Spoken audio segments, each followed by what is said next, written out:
paved flowers in the area, so the area looks a little bit prettier. Getting like bits of area where there's been leaves building up for as long as I've lived in the Maritime Quarter, cleared out as well. So there's those sort of things, and then sort of you've got the ongoing long burns of like people haven't been moved out, getting moved out of their homes. How do I make sure that they get the most support they need and work with housing associations to deliver on that? It's really exciting, this idea of helping cities get and regions get themselves going again. Yeah. But that seems to have stalled, and I think that there's all like levels of government need to work out how we make the economy in each individual community flourish. I am a firm believer in power being exercised, given to people at the absolute lowest level. I don't want to see power sort of off in yonder in London or Cardiff Bay. I want to see it. I want to see the influence that we want over our city, over our community, in people's hands.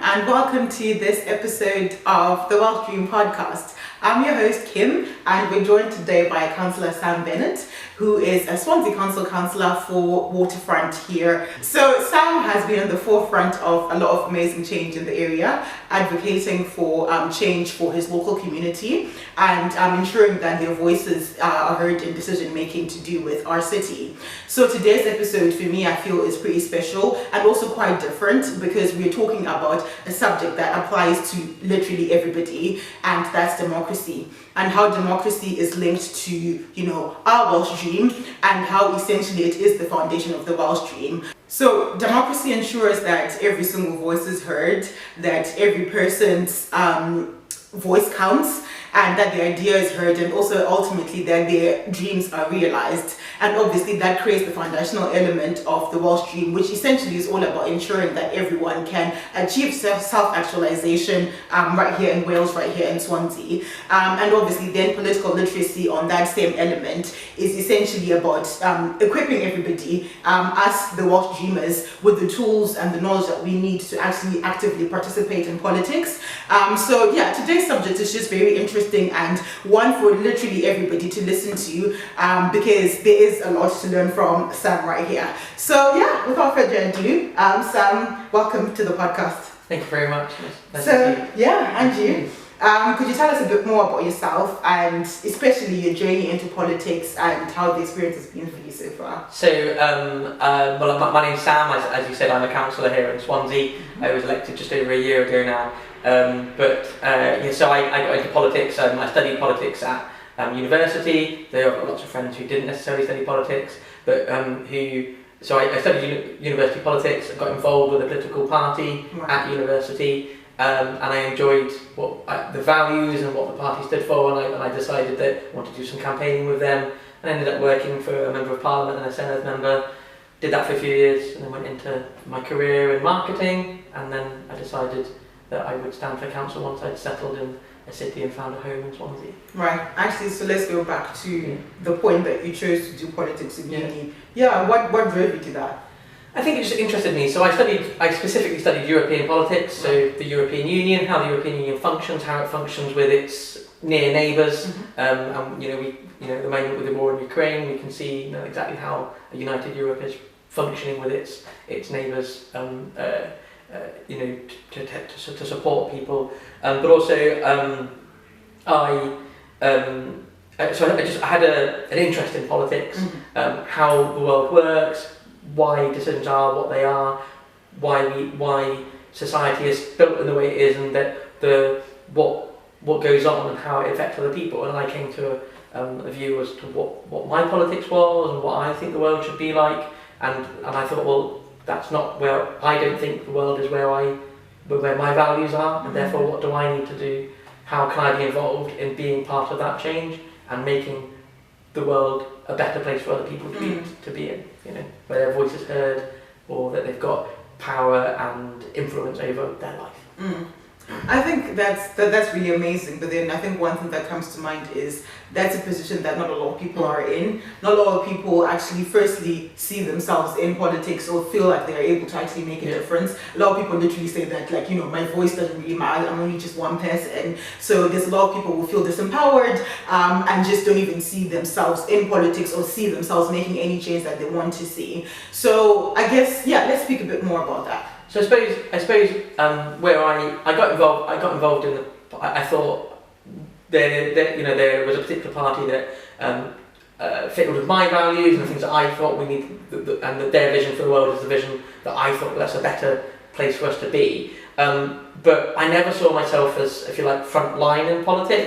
Right. Doing stuff like this, I was happily, volunteering, supporting another elected person or someone who wanted to get elected, but I was happy in the background, trundling away, rather than doing a bit at the front. But over time, as a sort of growing confidence in myself and my own understanding, I thought, no, actually, I could be a politician. I suppose we bandy that term around, but as much as I, because there's lots of negativities about politicians, I have to accept now I'm elected, I am a politician. But in terms of that sort of like feeling of empowerment, I know people from all walks of life who are members of all political parties, but members of my political party come from different backgrounds, different experiences, but have a shared view. And some people have been to uni, some haven't. Some have come from very deprived backgrounds, and some haven't. And it's that. Politics works at its best when you've got people from different places with different ideas to come together and sort of create that sort of melting pot of an idea, to then build forward on a set of ideas. So I think politics is always open to all people, and people shouldn't always, although it always seems quite complicated, you can bring it down to the very low level. That pothole in my street, well, actually, is the council putting money into potholes? Is the council putting things? And there's more influence there, but everyone has got influence. I suppose you can have your influence through the media, you can have your influence through actively voting or being campaigning, or you can have your influence through just writing to your local politician and finding out what they're doing and what they're not doing, or ask them to do something for you. Well, I guess the thing there is that assumes that everybody knows that, right? You'll be surprised how many people don't even know what the role of the local council is, their local councillor, what they exist for. So I think for me that speaks to some sort of a dysfunctional failure in our education system somehow, because how are some people, they've left school and they still don't know these things. So it's not only young people, even full-grown adults still don't know this, so hence they don't participate. So I think there's an issue there with the education system. I don't know what you have to say about that. I suppose yes, but I think it's a structural issue almost everywhere. If you look at empowerment at a more general level, there's a lot of evidence to suggest that people from higher socioeconomic backgrounds, wealthier people, know how to access systems, whether that's, and they said the health service, know how to get what they need from the health service, whether that's their GP, the doctor's surgery, or hospitals. So, do we have a more fundamental core problem where people who feel pushed out from, are on the margins of society through deprivation or through being of a minority group, don't always get what they need from the system because they know how to access the system. So that's true of many elements of the state, and probably even in private sector, or how do I get something from Apple when they're, I need to fix something on that. Some people have more confidence in life to deal with those things, and I think that's kind of where that's where I sort of see that interface is how do we make the system more open for everybody. And so some of it's the education system, but some of it's that we live in a society that is very unequal, and there's unequal outcomes, but there's also unequal access. I think that's spot on actually, because what I'm thinking is if we had a bit more representation in these rooms where, from people from, a lot of different backgrounds really, then it will help pull people in. But then again, because we don't have that, it's almost like a double-edged thing basically. So I think that's very important. And I think we have, people like myself, you have to recognise it's very, I've got a decent job, I've got a decent upbringing, that I don't have to worry day to day about heating or eating or anything like that. And sometimes that priority for somebody who is in that struggle is I need to make sure how do I get food on my plate, how do I keep the heating on in the winter, and that maybe that all these complicated layers of politics and governance and all that is just too much extra in a day-to-day, and that's why inequity matters in those situations, because it's all right in theory to say that that everyone's got access to the ballot paper and all that, but actually if in reality that my life's I've got a poverty of time, that we've got a poverty of time, then that is also a challenge. So poverty expresses itself in multiple ways, not just financially. Mm-hmm. Well, for you, you've mentioned your background is obviously probably very different to a lot of people that you have to represent. So how do you go about ensuring that their voices are heard, and then you also at the same time reach out to those people?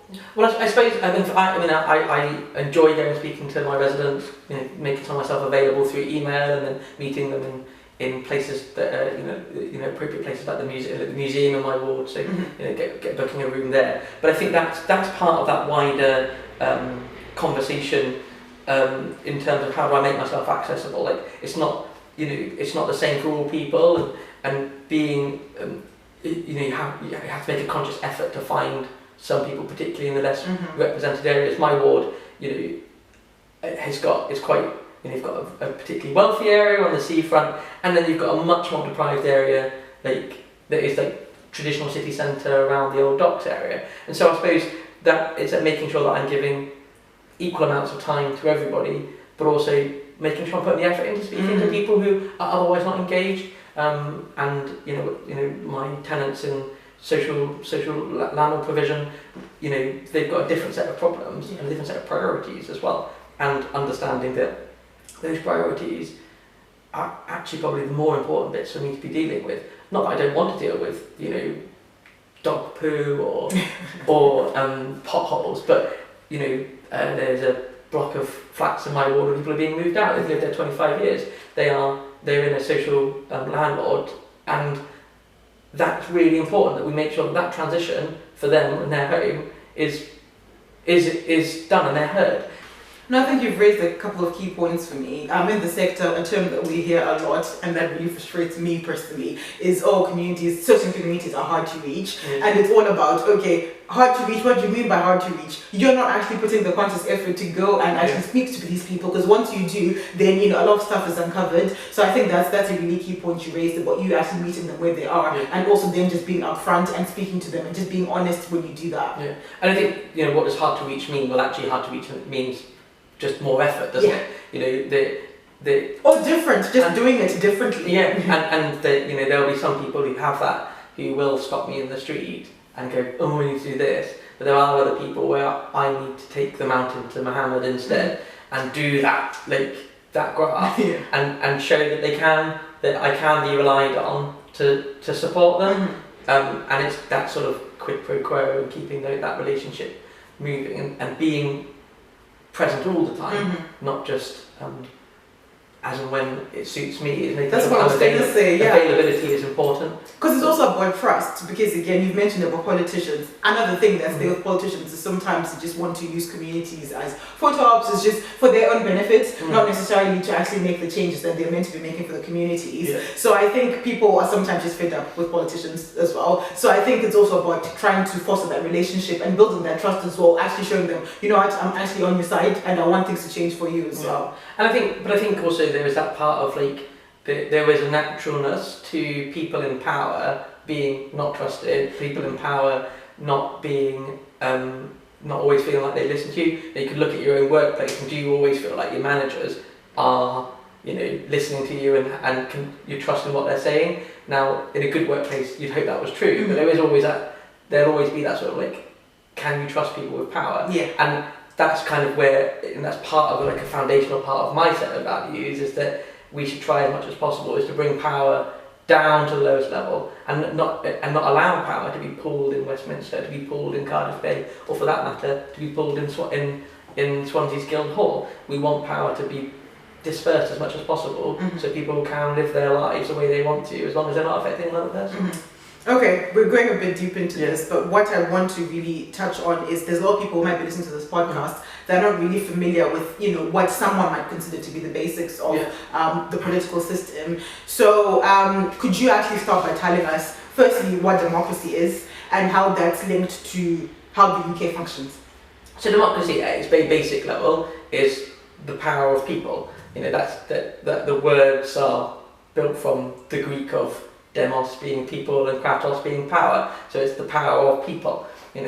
So that at its foundation is people power. Now, democracy can be expressed in multiple different ways. You could be everyone involved in all decision making, direct democracy. Citizens' assemblies is a good example of that. Or you could be more, representative democracy, where a period of every so years you get an opportunity to vote and decide who's going to represent you. Which the type of system that we've got is a system of representative democracy. You, every 4 or 5 years, get to choose, or in the UK and Westminster more frequently recently, get to choose who's going to be your representative, and therefore who will wield power. Mm-hmm. So, can you sort of break that down for me a little bit? Because for us, we've got Wales, we've got the UK government. All of that is a bit confusing. Yeah. So, can you break that down for us? So we've got, in most cases, we've got 3 layers of representation. So we've got at the very, very top Westminster, where in theory all decision-making rights stay, but devolution has changed that situation in this country. But in Wales, you've got Westminster, and Westminster makes a set of decisions on sort of foreign policy, some areas of education and health, but largely that's now in the Senedd, and then a group of other taxation benefits. All of that is decided by Westminster. So you've got one member of Parliament that you elect at maximum for every 5 years to represent you in Westminster. They are generally from a political party. The party with the most members of Parliament forms the government, and that's what then Downing Street is. It's kind of like the centre of government, and then they make the decisions and decide on what laws are going to be passed by Parliament. And so that's that part of the democracy. Below that, we've got the Senedd, which is the Welsh government, and the Welsh government. They, again, similar situation. We vote for our Senedd members. They form the Senedd, the Welsh Parliament, and then the party with the biggest number of seats, or parties, quite often in Wales, form the government, and then do the same around areas of health, education, environment, agriculture, and local government.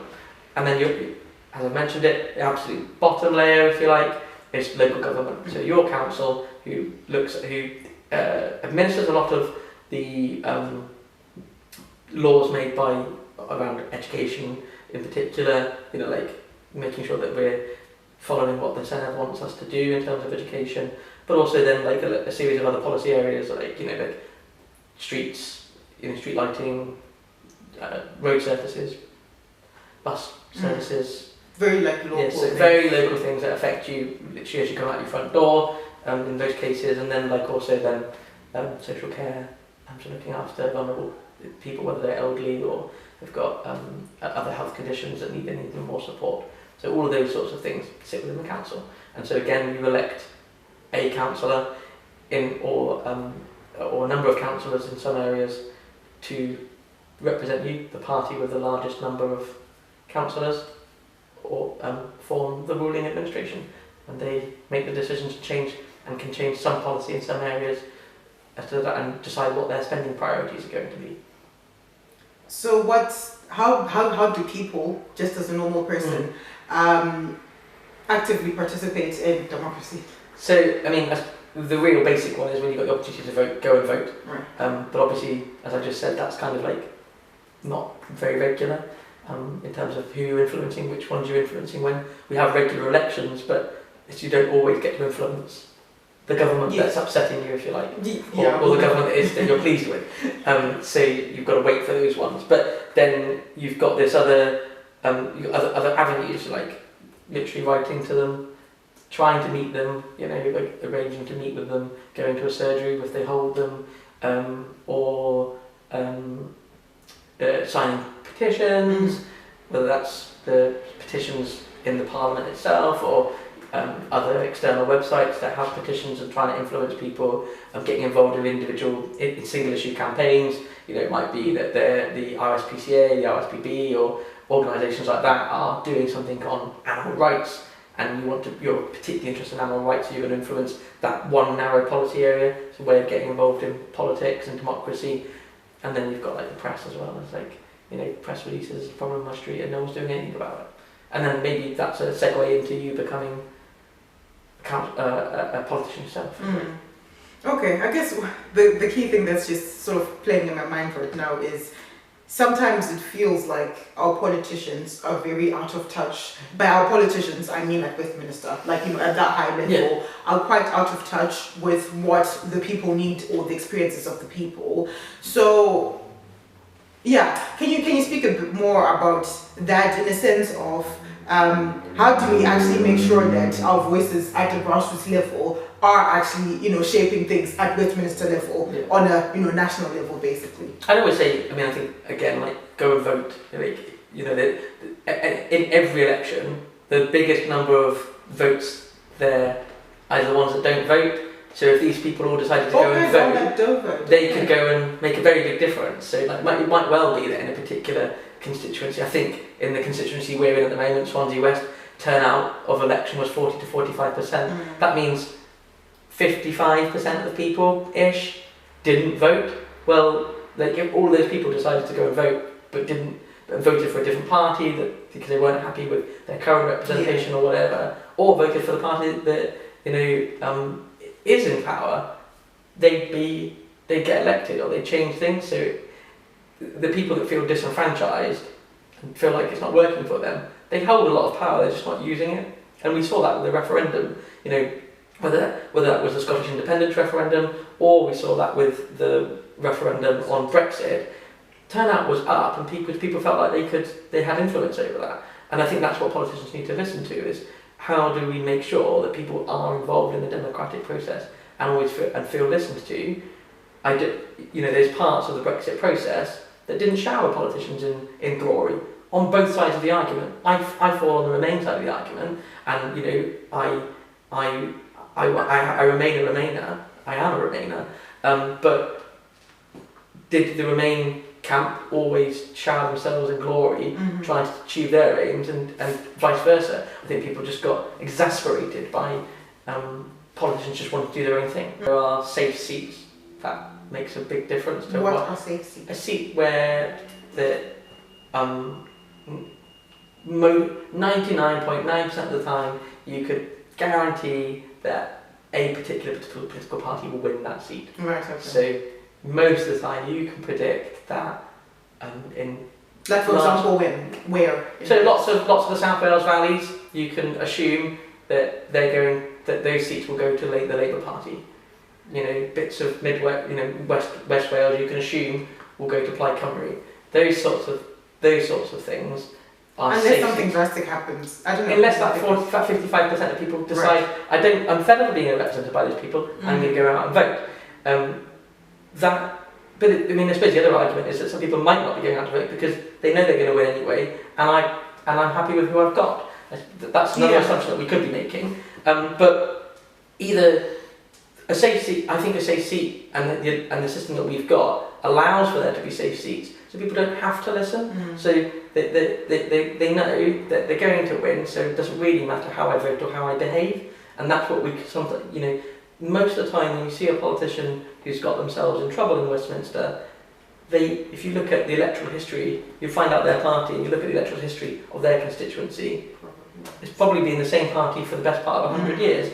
Well, that's why they don't feel like anyone's nipping at their heels to hold them to account. We'd all work a little, we'd all think a bit differently if we were going to lose our job tomorrow. Yeah, because I think that defeats the purpose. Because for me, when I think of politics and politicians, what they're meant to be is literally just representing the people and ensuring that things that are important to them are addressed. So now when it just becomes, again, there's no accountability, then that just defeats the whole purpose of what our system is meant to be. But I think there's also, I think on the flip side of that, there is also a time where tough decisions have to be made, and it's not always going to please everyone all the time. You can't keep everybody happy, and so sometimes you have to. Your point of your representative is to make a decision based on their values as to why they're doing something. And there's bits of it that I've covered which I think are, that's just people being, corrupt, if you like. But there's other elements where, raising taxes. No one wants to pay more tax necessarily. No one wants services to be cut, but they're not. There's two sides that've got to be balanced. That has to happen. Like it's not pleasant, but that's not going to keep everyone happy. So sometimes people may not feel represented. You don't know how hard my life is. You're raising my taxes, but sometimes it has to happen. Otherwise, the service has to go. You're cutting my service. Well, that way you have to pay more taxes. So and sometimes that has a wider impact on the economy or something like that. Okay, I guess because I don't know. I guess it is a bit complicated because I'm just thinking, more to do with issues that, I don't know, I'm trying to think of like a specific example, more to do with issues that affects like for example the migration laws, right? That's something, again, this is me speaking on a personally, I just feel like right now the direction that they're going is just the completely wrong one, inhumane to say the least. So in that sense, I think in cases like that, you need to be listening to the people and not just following through on things that you literally probably don't even know half the things about. So I don't know. And I think that's kind of where these big piece. I mean, I agree with you on the immigration issue and the shower of nonsense that comes from the Conservatives in terms of trying to deal with immigration and the lack of safe routes and all of those things. They have made the problem what it is. It is a problem manufactured in the Home Office, and that's where we are. But that's when elections come in, and that's when people have to vote intelligently to change the government if they don't like the direction of travel, and listen to what the parties are saying about immigration and where they sit on immigration and how they're going to fit with immigration. But I think, although I don't agree with it, there is a group of voters out there who voted Leave, who voted, who want border control, who don't want immigration, who probably don't feel the same way that we feel about it. So if you and I tomorrow were swept into power and we were in Westminster and we were reversing all these things, would they feel represented by us? And that's that quid pro quo. People fall in different camps, if you like, and therefore don't always feel represented by the people who are representing them, because my set of values don't cover everything. And that then comes back to, okay, what's the point? Why should I participate in the first place? Well, then that's the point at which you fight for the values that you... But that's also why I think the electoral system's so poor, is that winner takes it all. We're represented by one party here in Swansea West, as your Member of Parliament, and so they get the seat, but they didn't necessarily get 50. I mean, they happen to in recent years have got more than 50% of the vote. But in some elections, they haven't got more than 50% of the vote. And there's lots of seats, an example out there, that have got less than 50% of the vote, 50% of the people who were engaging themselves wanted them less than, and then they still ended up in power. And that's not a great place to be, is it? Like in the sense of more people, you're leaving more people feeling like politics isn't working for them, because their vote isn't counted. It worsens the situation. So I support proportional representation because that means no matter who I vote for. So define what proportional representation is. It means that when I make a vote and my vote is counted, it's all aggregated across an area, and based on the numbers of votes they get that proportion of seats. So, if the majority of people on the immigration issue feel like immigration needs to be done in a different way it is, then that variety of different pro-immigration voices will be elected, and then the anti-immigration voices will be a minority. But at the moment, they've got a majority, but not necessarily in all the seats where they've got a representative. Do they have 50% of the vote to feel like they're speaking for everybody? Right. Okay. So is that to do with our constitution? Our current electoral system for Westminster is first past the post.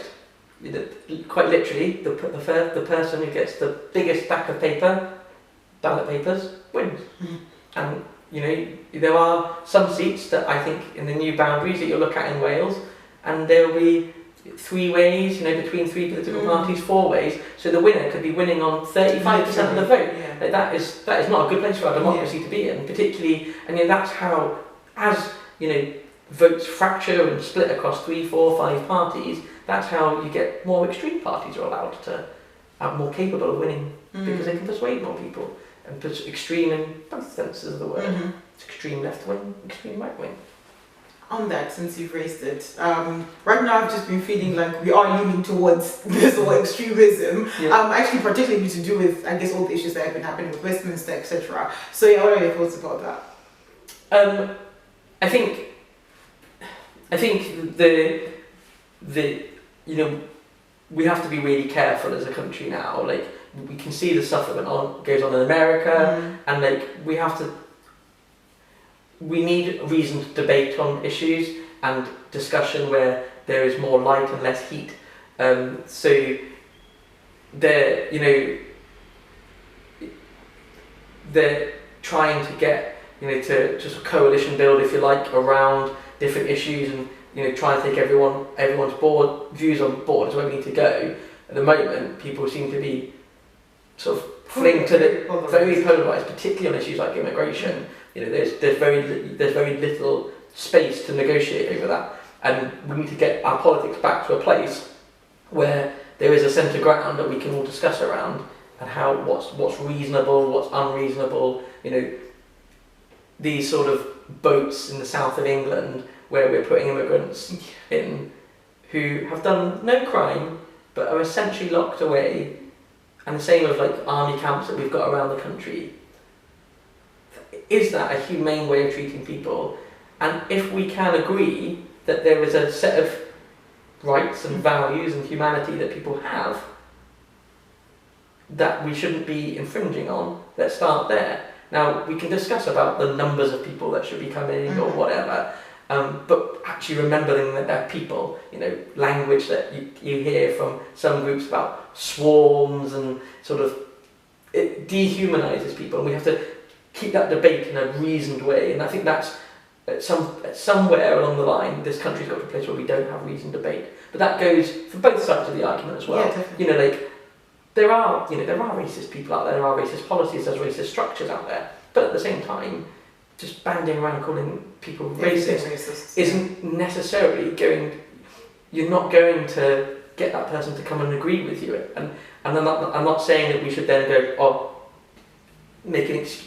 allow people to be racist, but what we should be doing is trying to be a bit more measured about the public discourse that we do have. No, I 100% agree with everything that you've said, because firstly, when you've spoken about the few terms, I think the media is to also blame for a lot of this, I guess, polarization that's happening, but also at the same time, I don't know for some reason why it's become unacceptable for people to just have free and open conversations, because it just ends up offending someone or whatever it may be. And also the third thing is, I think sometimes instead of people actually talking to reason, it's then about, I need to stay because I'm conservative or I'm right wing or I'm left wing. I have to stay in my position, and then I cannot tolerate anything that a person from the opposite side of things speaks to. And that's just wrong, because again, like you said, fundamentally, there is a middle ground somewhere, but then at this point, we're not going to reach it because everyone just feels like they have to stay within their camp and then protect whatever that is. And at the core of democracy is you've got this, the need that we have to compromise at times.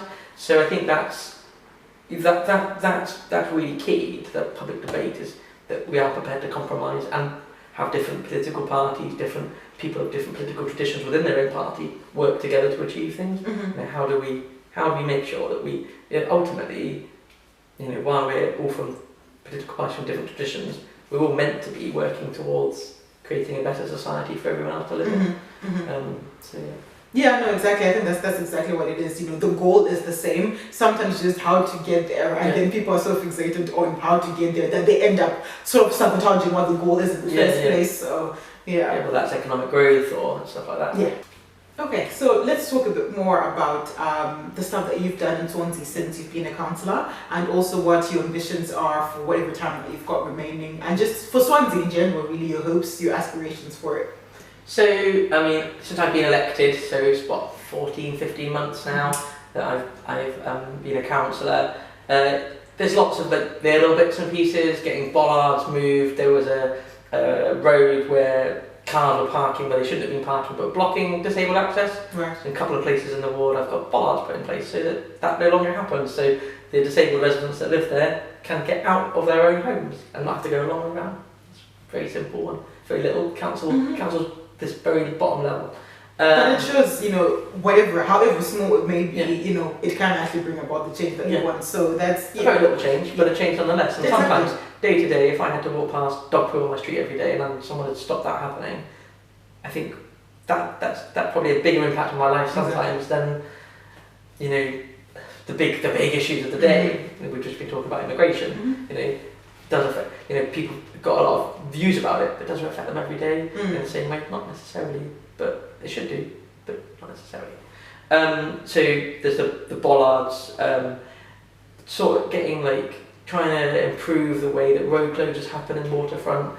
So got a long way to go with that in my view, but there's lots of triathlon that's what because I used to do that, and just acts like almost every other weekend there's always an event and it's trying to just slowly move things in the right direction. We're not going to stop having them, but how do I use soft power influence to try and get little things tweaked around the edges to make it a little bit easier, working with the community to do that. So other more fun, well I say fun, but getting flowers paved flowers in the area so the area looks a little bit prettier, getting bits of area where there's been leaves building up for as long as I've lived in the Maritime Quarter cleared out as well, so there's those sort of things, and then sort of you've got the ongoing long burns of people haven't been moved out, getting moved out of their homes. How do I make sure that they get the most support they need and work with housing associations to deliver on that, and then also influencing things that I'm not necessarily going to stop, but get improved. So there was some housing being built in my ward that didn't have enough parking on it. Now, so I opposed the housing, and it's been deferred, and we're waiting for the association to come back with a new design, but and not because it was rejected, but because it was deferred because there wasn't enough detail there. But those sort of little things of saying, well, actually, is there enough parking? Is it accessible for the fire service? All those things. Is it? That's one.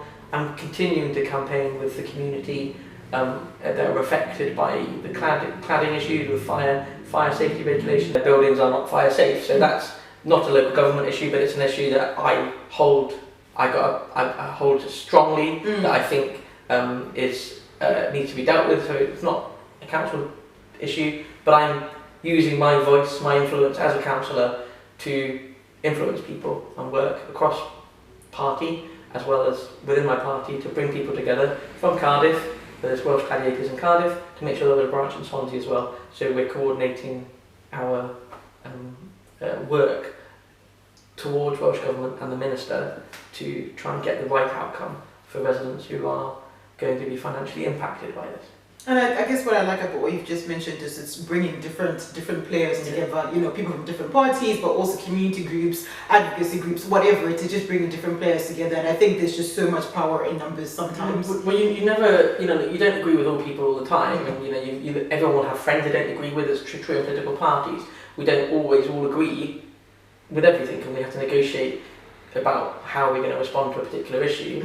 But at the same time, there are people in other political parties that I've got a lot of time for, in the chamber, that I like to have conversations with and see how things are going, and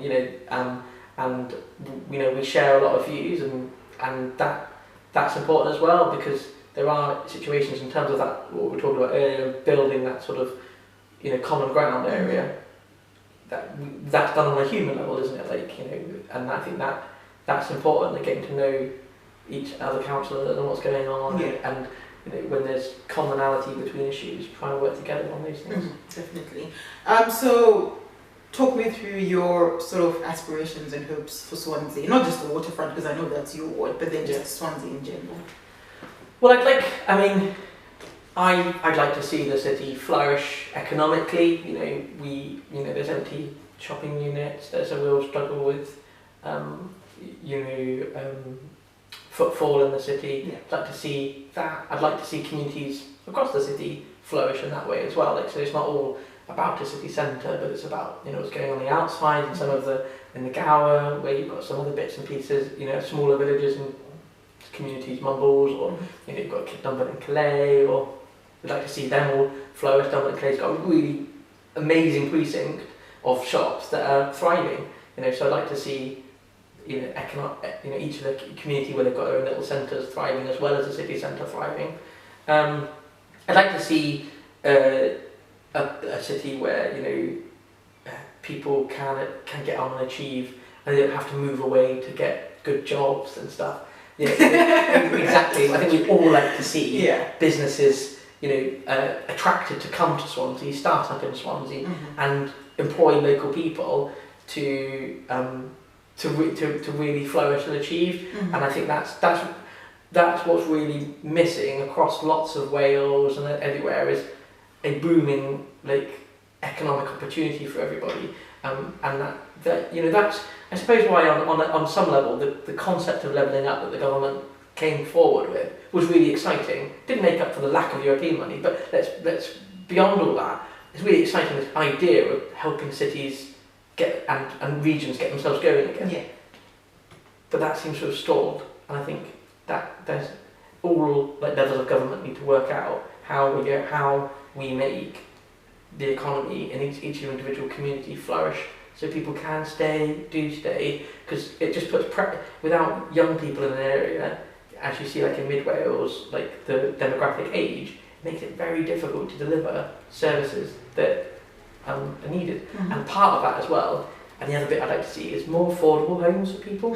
How do we keep, if you can't get, but if there isn't massive London wages in Swansea, but it's cheaper to live here, that differential between what you're paid and what it costs to live is different. So you will be paid less potentially than, say, we know that the average wage isn't what the average wage is in London, but you haven't got the same costs of it. Yeah, exactly. So if we can make sure we can keep house prices affordable, push house prices down, over time as well, to make them more affordable vis-a-vis wages, then that was a better place to be. No, yeah, I think that's all really good. I think for me, Swansea has a lot of potential, particularly I think because we've got two really good institutions, Swansea Union, Trinity St David's as well. But then there is that mismatch between all this potential and then the reality. People graduate, then they have to leave because there's just not enough opportunities. There's not a lot of businesses that are thriving here. People start businesses, they close. I don't know how many shops have closed down here on the high street in the past year or so. So I think, so in terms of all of that, what do you think are necessary steps to be taking right now, both on a Welsh government level but also on a UK government level? We need to deal with inflation. People's food bills going up and up and up and up every month, it's crazy. Every week. It's not sustainable, and that immediately takes money out of your back pocket that could otherwise be spent on in a shop, or keeping that small cafe down the road going or whatever. So that's inflation has got to be curbed. That'll help us deal with interest rates as well, and allow things to be more affordable again, and people would not be squeezed in their mortgages and stuff like that. So I think those two things are really key at Westminster level. They need to really focus on how they fix inflation, how they fix interest rates. I don't think the current government is doing that very well. No, because we've been at this cost of living crisis for how long, and it just seems to be getting worse. Yeah. So and so that's the Westminster level. Yeah. But I think in Welsh government level as well, it's really needs to have a razor-sharp focus on economic growth as well. That's part of the way that we deal with inflation, is growing the economy. But if we're going to achieve that sort of keeping people in Wales, we need economic growth. We can't be in a situation where we have been so for many years, or economic growth being slightly behind England or certain regions of England and stuff like. It's how do we get Welsh economic growth going, so there's businesses and there's opportunities and people want to make things flourish. So I think that focusing on those three big economic issues, and they are big, and it's not, and I think that's the other part of politics, isn't it? It's not just here's a policy that will fix the problem. It's a mix of policies and an approach towards policies. It's in some cases getting this government out of the way of businesses. In some cases it's getting the government in the way of businesses because they're strangling off the economy. No, yeah, that makes a lot of sense because I'm just thinking, for example, business rates are so high and that really affects so many businesses, for example, and that's something that, seems like it can be changed, in a simple way. So yeah, I guess I like what you said, in the way and out of the way. So on that then, can you speak more a bit about Wales in general? So what's your plans right now? Because I know you're a local councillor. What are your political aspirations? As well as, just then how those aspirations are really linked with what you want to see for Wales. Well, this is me assuming that you're going to stay in Wales, so... Yeah, I've no intentions of leaving Wales. I've no intentions of leaving Swansea. I'm interested in seeing what's going on in the Senedd reform. I think there's real opportunity there for to get Senedd member for my party in the area again. I might put my hat in the ring. I might not put my hat in the ring. I haven't decided yet. He's not staying. He's not revealing anything. There's no big reveal. But I think for me at the moment, it's getting it's made me continue to embed myself as a councillor in terms of like my own understanding of how things work and do things like that. But I'm ambitious for Wales. I'm ambitious for Swansea, and if the opportunity to be a Senedd member is an opportunity to have that influence over a larger area and some of the bigger policy areas that we've been talking about that I don't currently have influence over. But I haven't in myself decided whether that's the amount of time that I want. That's what I want my life to be, rather than a marketing officer, a marketing manager at a university. So there's a different what do I want to do, and is that what I want? Do I want to be that public figure? A bit like I said at the beginning, I didn't always see myself as being a front of house politician, but I am now. Do I think that I'm the right person to be a Senedd member or a member of Parliament? I don't know, but that's for other people to decide. Okay, we'll watch the space then. Okay, so just to close off this episode, I've got 3 quick fire questions for you. So firstly, what would you say to someone who feels disillusioned by the whole political system and still feels that their voice doesn't matter and doesn't count? I think your voice counts less as well if you're not engaging in the process. You're not actively making a difference to that feeling if you just disengage yourself from the situation. So engage yourself, because you can guarantee you're not going to be heard or listened to if you're not engaging. And the easiest way to engage is once every 5 years for each of the different bodies. You're just going to put a cross in the box. So you're definitely not going to be heard if you're not voting. And secondly, what would you change about the current political landscape that we're in? I am a firm believer in power being exercised, given to people at the absolute lowest level.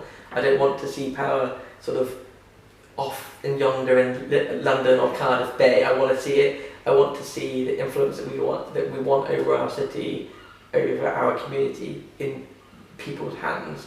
And I think that is pushing power down from Westminster, down from Cardiff Bay and into Swansea and beyond Swansea Council. That's what I want to see. It is much easier for most people, because there's more of them, to speak to their councillor than it is to speak to the Member of Parliament. So those sorts of things, that's I think getting power down to the lowest level. Practically how though? But it doesn't have, it's not, it's saying, well, this area of education, this area of health is the responsibility of Swansea Council, not of the Senedd, not of Westminster. There's always going to be some things that is more practical to be run by Westminster, run by the Senedd, but that doesn't go for everything, and we can put more power and more trust into people. That's what it's about. Why would people trust politicians if politicians don't trust them enough to give them the power and influence over their own lives? 100% I like that. Okay, and then lastly, what is your Welsh dream? I suppose that's it, isn't it? It's trusting people to run their own lives, making sure that business is out of the way of restricting people, and that they've got influence over themselves, their data, their lives, and that government is out of the way too. Is that we need them both, we need them all to succeed, but they don't need to be restricting people's lives. It's giving people as much freedom, as much liberty as is humanly possible. And when we do that, it creates a society that actually thrives completely. Yeah. So, because if you trust one another and